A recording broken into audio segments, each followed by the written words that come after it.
guys, AJ here with Neon Owl, and we're here on Group Cruise LA on a ship on the way to Ensenada, and we have Lavelle here joining us. Thanks so much for being with us. Yeah, thanks for having me. Glad I could make it. Yeah, how's it going? How's everything? It's going pretty good, man. Yeah. Pretty excited. Another group cruise. You know, number I think 16 for me. So. Oh man. Yeah, you know. Yeah, you mentioned you've been on the first one here. Yeah, I've been on every one but one. Yeah. The first one. I was on the first one to get like 150 people. We were a complete nuisance to the whole ship. They didn't want us to come back until they saw our tab. Yeah. And they're like, wait a minute, you guys spent that much money? And they're like, okay, well maybe you can come back. Yeah. It's definitely, we're wandering around. Everyone looked, it was like just 150 people that looked like the whole boat does.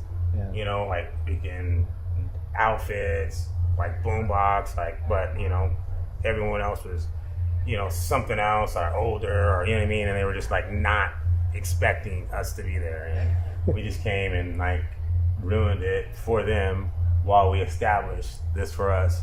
Yeah. And look at us now, right? Yeah, I know. It's amazing. I'm very proud of it. What's it like? What's it like to be back after being at all these group cruises? That's awesome. It's like one of the things that I feel like I've been a part of, watching it grow, and I still get super excited about it. I love playing on it. I love the community. I love watching the boat come from like today, where there's a bunch of people that don't know each other, by like tomorrow night, where everybody's just seeing the same people over and over. And so then it becomes like a community, you know what I mean, like a family atmosphere. It's like, and then you have a whole other day of that vibe. So it's like, you know, watching it transform into that is like special. Yeah, you see the progression of building a bond. Yeah, exactly. It does. It builds a bond. And then, you know, it's the opportunity for like all the fans to like meet their favorite DJ and like have a drink with them, you know, ask them questions. You know, it's a unique situation.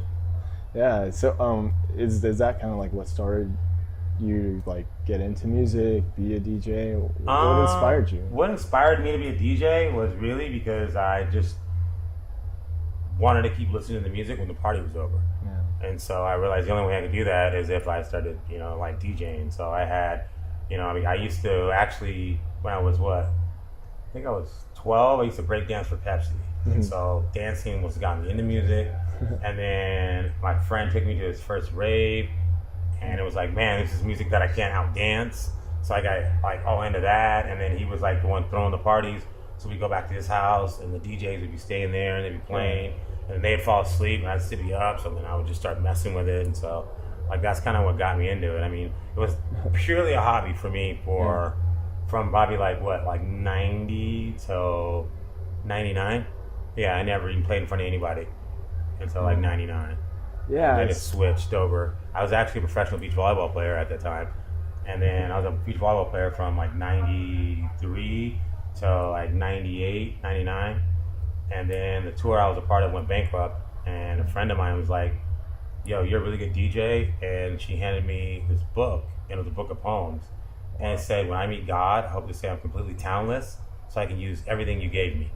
She's like, you're so talented in DJing, but you just sit in the freaking in the garage and play for nobody. Like, you need to like be a part of the movement of this thing you love. And I made a mixtape, and at that moment I found out I was a way better DJ than I was a volleyball player.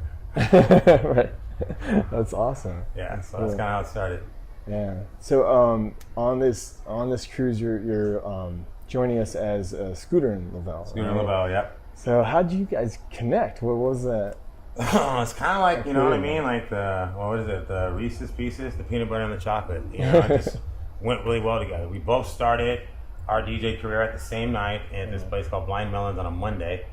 And he was a hip hop DJ, and I was the house DJ. And he brought in 4 turntables one time and to play by himself. Then I played, and then the promoter got on and started scratching over my music. And Scooter's like, yo, look out, let me show you how to do this. And he just started going off, and it was like, I was like blown away. I was like, man, this sounds like so cool. Because the thing that I didn't like about scratching was when people scratched, how they interrupted the music.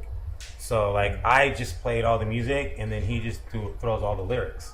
So he never really interrupts the music. So it just like was this thing that I was like, I mean, I just really like enjoyed it.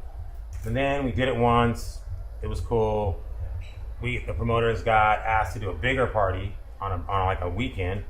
we were like gonna close that party. I'm like, well, how do we close it out? We did the 4 turntable thing, and one of the big promoters heard about it, came and checked it out, and then it just kind of took off from there. That's awesome.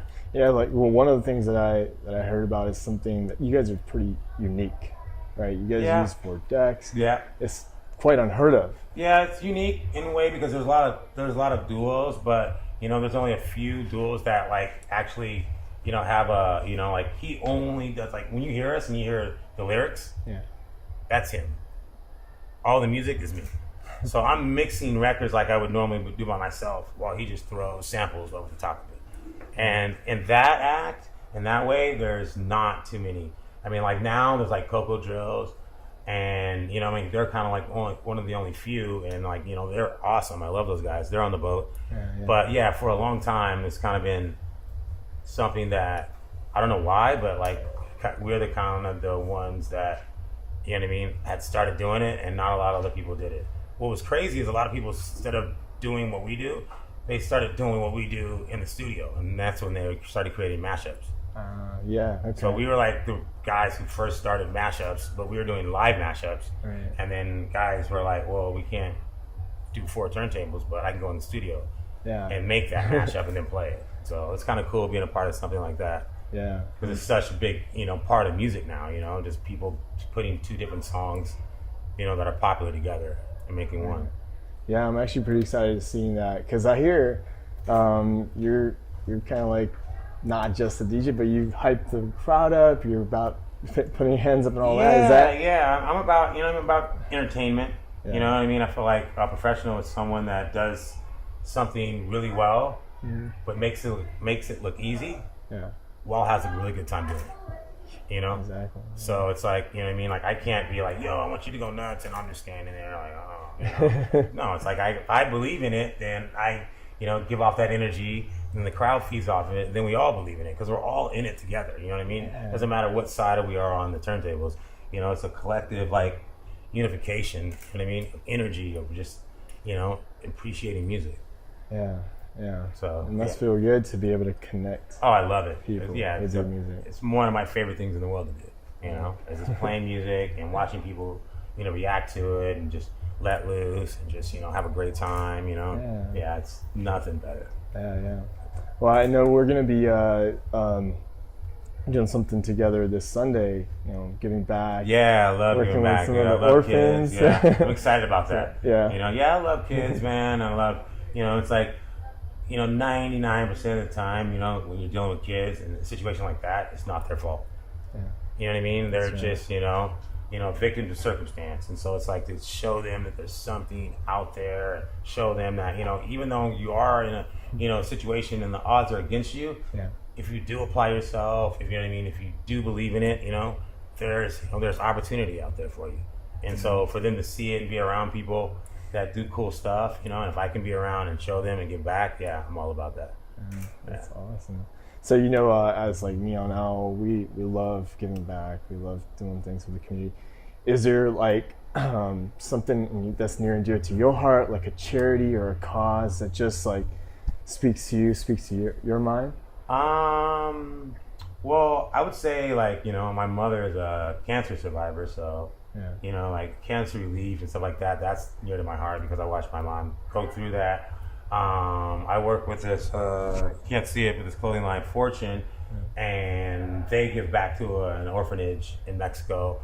And I play a lot of their parties that, like all the proceeds go to that orphanage, and then we'll collect stuff and then, give it back. Any way I can help, like through my music or whatever. I like to do it. If anybody asks me, like, for any charity or whatever, we want you to play, I'm all in. Because it's like, I'm so blessed, I'm so fortunate, Like, and I know that I'm in a unique situation.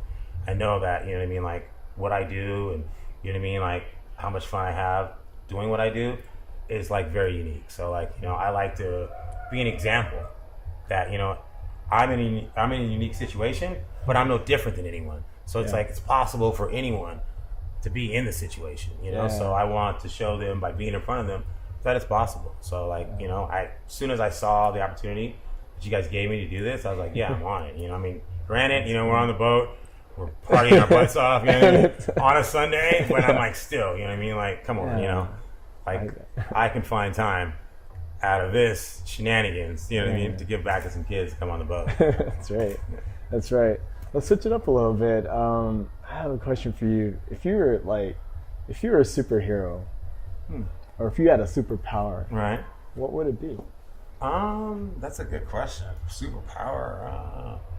I don't know. I mean, I always tell people I'm a crime fighter, and that, you know, DJing is just like a side gig to, you know, to cover up the fact that, you know, I go and fight crime on the side. So I kind of feel like I am a superhero, even though I know that I'm not, or a crime fighter. Yeah. Superhero sounds like egotistical. Crime fighter, you could be anywhere from a cop to a superhero, so leaves it open. But if I had any, I don't know. I mean, I guess I don't know. I don't know what my superpower. I mean, I guess Maybe you already have it. I don't know. Yeah, just to give back. You know what I mean? Just you know what I mean. Have something that, you know what I mean, can help like everyone. Yeah. I don't know. I mean, I like what you know, what Bruce Wayne said. You know, he's like, "Oh, you're Batman. You don't have any superpowers." He's like, Yeah. I'm a millionaire. That is my superpower." So, You know, I was just about to say, like, what you're saying right now, it sounds like you'd be like the daytime Batman. yeah, Because at night you're DJing. Exactly. You know, I mean, they call me more of a daywalker than Batman, you know, but yeah, definitely. You know, I like Batman. I like Superman. I like, you know, I'm definitely into superheroes. I don't know what. I guess because I can't think of just one. You know what I mean? Like, I'd like to fly. I mean, I'd like to have all Superman's powers. You know, but then again, you know, I wouldn't want to, you know, make everyone afraid of me because you know, it could hurt you. But I feel like I am more like, you know what I mean, a Superman type of guy. You know, because I didn't realize that until I saw Superman versus Batman, and then they killed Superman. And I was like really pissed off about it. Like, how could you kill Superman? Why did he have guys? I was like, wow, I'm really getting into this. Maybe I must really like Superman because I'm taking this personal, you know? Like, and it was just a movie. So I would say, you know, Batman's more like us because he's human. But, you know, I mean, come on. You can fly. You know what I mean?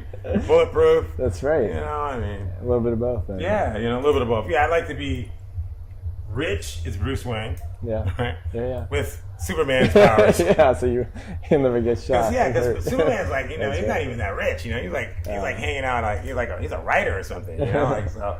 You know, so so earlier you told me you like to dance.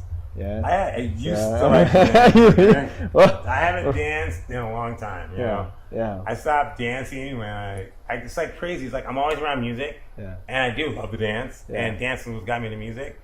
But it's like the older and the more I play, the less I dance. Yeah. You know what I mean? I'm jumping on stage, but I'm not like dancing. Right, Every once in a while on the boat, I'll like, you know, really get on one. Yeah. And then I'll just like go off. Yeah. But you know what I mean? But I gotta be on one. And I'm not on one. I know you're trying to get me to dance. No, actually, I had a question for you. Okay. What's your favorite dance move? What's my favorite dance move? Well, when I was a breaker, I was a pop locker. Okay. So that's kind of like what I do. I could get on the ground, but I don't do it anymore because I'm afraid I won't get back up. You know, or you might just lay down for a little bit, taking a little nap. You know, I might hurt myself. So I used to be able to do it all, but mostly like the whole like pop locking was like that was like you know, that was my thing. Cool. So your set's on tonight. Is there any surprise that you want to share with us or share with the fans? Yeah, I mean, you're gonna hear some really good music. You know, this is a place that we've kind of created that is about good music. You know what I mean? You don't have to play your typical commercial set. You know what I mean? Like if the song is good, you know what I mean, and you believe in it, this is the place that you can play it. You know, because I play anything from like, you know, here like new disco, like techno, tech house. You know what I mean? Like a variety of music depending on when I'm playing and where I'm playing. And you know, I mean, this is the place to do it. You know, we have a lot of really, really good DJs, and the DJs that are picked here because they have a really good sound. Yeah. You know, so that's cool. Yeah, so I mean that's what you can expect from us. We're gonna definitely do something you haven't heard before because this is the place I can play music that no one's heard before and get away with it. And at the same time we're gonna be the normal Scooter and Lavelle and just go all in and just you know, fire it up and have a good time. That's cool. So what's next? Any What's next? For the fan? What's next? No, let's see. I mean, we got, as in like shows, or We got a big Halloween party in Vegas. That's pretty awesome. Fetish and Fantasy Ball. Okay. That gets kind of nuts. We have a lot of fans there, and we always bring out a bunch of beach balls and stuff like that. We'll have beach balls here too. So that's kind of what's coming up next. Just staying after it. You know what I mean? Like, I've been in it for a while. Yeah. I don't have any interest in stopping. As I tell my friends and family, when I look at my phone and there's no more dates, then I realize that I need to stop. But as long as there's dates, I'm going to keep doing it because I love it. And I feel like there's not there's always a time limit on things when you're not near that time. You're like, oh, you're 20. I'm not going to do this until for this long. And then you're 5 years from now, and you're like, all right, well, maybe I didn't know anything when I said that when I was 20. And I realize now that I actually want to keep doing it. So, I don't try to put on any any timeline or any, you know what I mean, like stipulations. I just, as long as I love it, I'm gonna keep doing it. Yeah, that's awesome. Yeah. So, any final messages for your fans? Anything you want to? Yeah. If you haven't been on the boat, get on it. If you're on the boat, smart move. And we're gonna have fun. We're gonna rock it. The sun comes up, goes back down again, and then comes back up. Non-stop music. And this is the place to be. Yep.